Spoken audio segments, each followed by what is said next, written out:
అందరికీ నా హృదయపూర్వక అభినందనలు.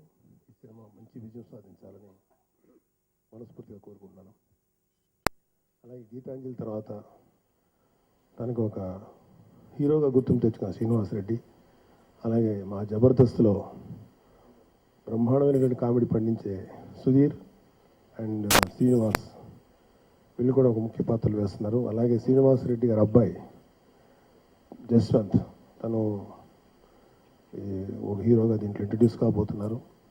వీళ్ళందరికీ మంచి భవిష్యత్తు ఉండాలి, మంచి విజయం సాధించాలని చెప్పి మనస్ఫూర్తి కోరుకుంటున్నాను. All the best. విరిసిన పూమాలగా వెన్నుని ఎదవాలగా తలపును లేపా